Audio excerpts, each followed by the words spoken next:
Yeah. All I need is one mic. Yeah. All I need is one mic. Hey everybody, welcome back to One Mic, where I watch shit so you don't have to.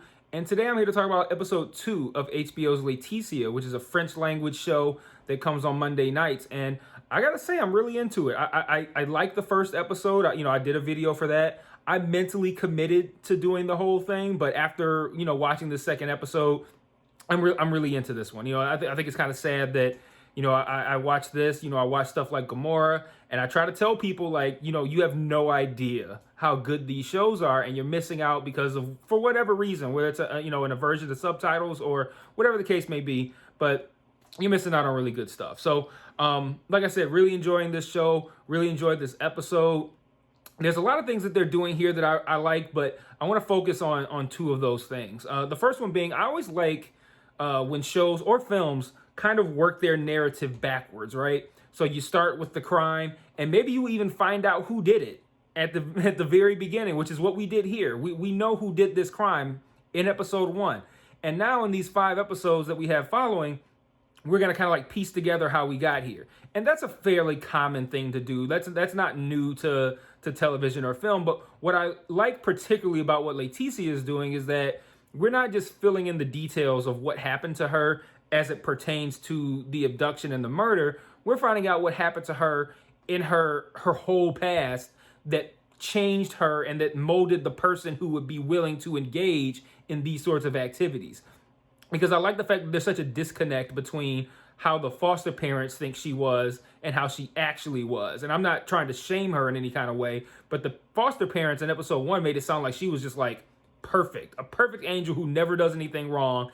And then we see her getting interviewed. Well, not her getting interviewed. We see like 5 different guys being interviewed who all have something to say that is contrary to that concept. Like I saw her off, smoking weed with a 30-year-old guy. She was off having sex with, some other guy who's not her boyfriend. All these other kinds of things, right? And they're doing a lot of work with the childhood, and I'm really enjoying the flashbacks to childhood as much as you can enjoy something that is so difficult to watch. But I'm enjoying the flashbacks to childhood because again, they're letting us know this is what molded her into the 18-year-old who would engage in these sorts of activities. So like I really like that narrative, that backwards narrative building, but building up a character and a person and helping us understand her motives and her background and her upbringing and how that affected or impacted the decisions she made on the day that she was abducted. So I really like that they're doing that. I think they're doing a great job of it. The flashbacks to various points in their childhood were kind of like moving forward, like they were babies and they were like 4. This episode, they're like 4.5 and they're 6. And we're just seeing like this kind of whirlwind of difficult parenting combined with difficult was a massive understatement. Difficult parenting combined with like, being shipped from one place to the next. Like we now know that they've been with their parents, their original birth parents. This episode, they're with like, I think for a moment with a grandmother. Then they're with the father again, which was wild. Like, how do you fucking justify like the mother's like, they said like, the mother's having issues, mental issues. She's constantly going to a mental institution or whatever, and she's, having trouble coping without drugs. And because of that, we're going to put her with her, we're going to put the kids with their rapist, woman-beating father instead. But, they're with the father, and then at the end of the episode, they're left with someone who, I kind of like the ambiguity regarding whoever this person is, because, like, they've been kind of, like, shifted from, like, different relative to relative, undoubtedly to foster care at some point. And I'm wondering if, like, is this woman that the father is leaving them with, is she a relative? Is that his sister? Or is this just like some woman that he knows? But, we'll talk about him in a little bit further anyway. And then I also like how this show, I can't say this show, but they did it in this episode. I don't know if it's something they're going to do in future episodes. I don't know if it's something they did in episode 1. And I don't even actually know if they did it in this episode, but it felt like they did. It looked like they incorporated actual real news footage from the actual abduction case that was on TV back then. And they kind of like intercut it with like the real footage. I mean, I'm sorry, with the produced footage that they're doing for the show. So like, there was footage that looked like it was actually from, I think, what was like the 90s, or something like that. I think 96 when this happened, something to that degree. But it would look like an actual news broadcast where they're talking about what happened to her. And then later they have what looked to be, again, real footage of a memorial. And I was looking at like the sign that they were holding up, and it looked like a different person than the person who's acting on the show. And then they intercut that with the actual actors walking in a memorial, holding up pictures that look like the actress. But I think that's a nice touch, because there's a lot of added just dread in this show when you keep in mind that it's that these things really happened, and that this isn't fictionalized completely. It's just dramatized. And incorporating the actual news footage was it just made it feel just a lot heavier, and I really liked that. I thought that was a great decision. Okay, so a couple of things I want to talk about as far as like they're shifting from house to house, right? So I talked about the father. He gets out of jail. They put the girls with him inexplicably. He loses his shit over being too stupid to understand their homework. Sounded pretty basic to me, but he struggled with it. He loses his shit, cursing them out. They're 6 years old. He gets them kicked out of their house, I think. I also like this, a brief side note. I like how this show doesn't really necessarily hold your hand through these things. Like, I'm not 100% sure, and I kind of like that, but I feel like what happened is he got evicted, and whoever was doing the eviction was taking an inventory of the things that were in the house, presumably things that would have belonged to him that he could take with him. And he's like, no, this is embarrassing, I'm out. And they end up sleeping like in a tunnel or something, like look like under an overpass, something like that. And yeah, that's where you end up. You put the girls with this guy who's been a piece of shit his whole life, and now he's got them living underneath a bridge, and now he's leaving them with whoever this woman is. Hopefully it's a relative, but it could just be some chick he knows. And then now we know present day they're with these foster parents, and I question the father. The father is, in episode 1, he was kind of a dick to the wife. I didn't really get that. And then I mentioned in my video that there's a moment where he's trying to like caress Jessica's face as she brushes his hand away. And then in this episode, we get what I again presume, like I said, they don't flat out say who these people are and what's going on. They kind of like leave you context clues to kind of pick it up.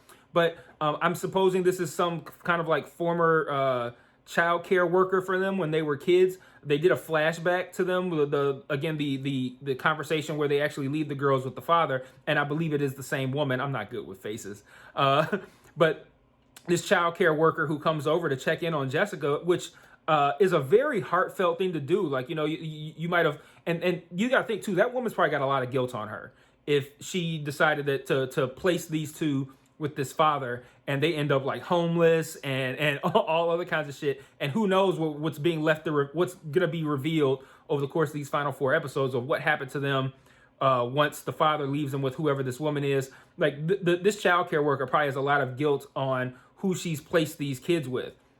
And then she shows up to check in on Jessica, which I think is a very heartfelt thing to do. Like, presumably she's followed these kids around throughout the course of their lives, and now one of them is dead, and you like, okay, I want to go check in on the sister.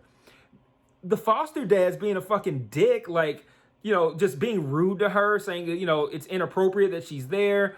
The foster dad seems very intent on isolating Jessica from everyone else, which to me reads like he doesn't want certain information to get out.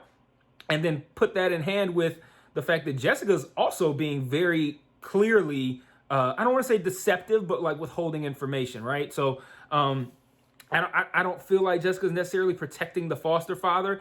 She might be, but Jessica very clearly knows more than she's letting on. And I think that actually helps me understand Jessica's character more, because I don't like when I'm watching something and the police are asking someone questions and they just don't talk. Like that's a feasible thing. Like I can see somebody going through that to where they just don't talk. They just don't talk, or they can't talk. But they do that so much that I'm just like, there's nobody who actually can just answer questions. Like they just sit there and be quiet, or say I'm not gonna talk to you, or I'm not ready to talk. Like, you just don't say anything. Like, I feel like that's really played out, and that every single person doesn't do that. But then the child care worker actually says that. She puts that into perspective. You know, sometimes they just can't talk.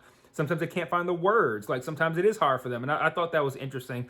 And then you couple that with the fact that she's very clearly keeping some sort of secret or secrets. And I think that's an interesting angle there too. So I don't know what's up with the foster dad, but I feel like his whole I don't feel like his sadness is fake.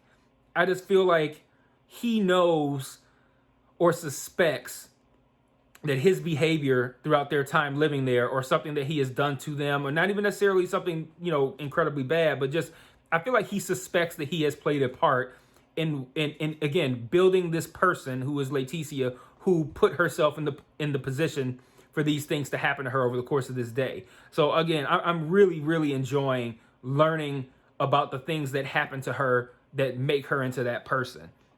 Look at my notes here. What else do we have? Okay, I talked about the foster dad. I talked about Jessica. So a couple of things that I liked, just in general, right?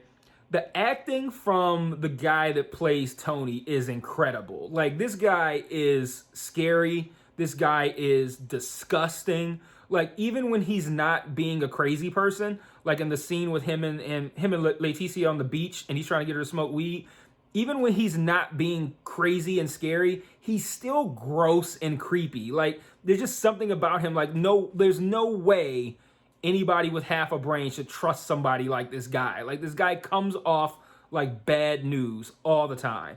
And again, I keep harping on it, but we know Laetitia's past has formed her into this person who is willing to spend time with this guy. And I'm really curious to like see the full picture, because like this guy is a complete and total sleazebag, and he's gross. He looks like he smells bad. Like he's terrible. But when he's doing his crazy act, oh man, that guy is something else. So my hat's off to that whoever's playing Tony. Like that guy's doing some incredible work to the point where it's like, you know, like I hate this guy, and that is always indicative of an actor doing a good job and a writer doing a good job. Additionally, I feel the same way about the father. I hate the father. Like he's a terrible guy. Like I want to kick his fucking teeth in. And again, that is indicative of great acting and great writing. And this guy is, man, he's really tough to stomach at times. So a couple thoughts that I had. I'm wondering about, so at the beginning of the episode, we see Laetitia with some girl that we've never seen before, and they have like a really good relationship. I don't know if it's their best friends. I don't know if they're having a relationship. I don't know what their dynamic is, but they're very playful. They're having a great time. We don't know who this person is. It's definitely not Jessica. Well, her name's Lola, but you know, you might think that you know, the twins, you know, that might have like a that kind of relationship, right? But Jessica's been saying this whole time that they weren't that close, and now we see Laetitia on the beach with this Lola girl, and we don't know what kind of relationship they have, but they're in a really good space. And then later in the episode, we go to present day, not even present day, the day of her disappearance, and she calls this Lola person, and I'm really curious who this Lola person is. But all in all, I thought this was a great episode. I'm really enjoying learning about the past. I'm liking watching how the police officer is kind of like working his way through this case. They've handled the idea that, and I talked about this again earlier, the idea that Tony probably chopped her body up. Like that, no one said that explicitly, but you know, they have the fire where they found the hacksaw blade. There was the situation where the cop talked to, I'm guessing, like these forensics guys, and they're like, yeah, the blood splattered. And then you hear over the news broadcast on the radio, which again, another good scene, something that the mother should not have been hearing about on the news on the radio. Well, basically what we already knew, that she was murdered, and they said that the body may not be intact. And I thought that was a graceful way of wording something that horrific. So really great work there. I love, again, how they don't really tell us certain things explicitly. They just give us enough information to piece it together on our own. And I like being treated like a smart viewer. I don't like being treated like a dumb fuck. yeah, I think that's all I have to say about this episode. Again, really enjoyed it. I'm really enjoying this show. If you are watching this video and you think the show is dope, let me know in the comments. Make sure you subscribe. Make sure you share. Tell your friends. Get the notifications. All that good shit. And when I say tell your friends, I don't just mean like, hey, look at this guy's YouTube channel or look at this guy's YouTube video. Like, tell your friends to watch this show, man. Because like, it really pains me to be watching stuff like this and stuff like Gomorrah. And it's like pulling teeth to get people to watch this. If I come on here and, I praise Dave like I did for season 2 of Dave, those videos got plays. People were fucking with them. My people on my Facebook are like, man, maybe I should watch this shit. Like they're more willing to give that a chance. And I wish we could get people to be more willing to give a chance to these foreign language shows and these foreign language movies that are incredible. That are I again am assuming are being overlooked by the common viewer because of a preference, or not a preference, but not wanting to deal with subtitles.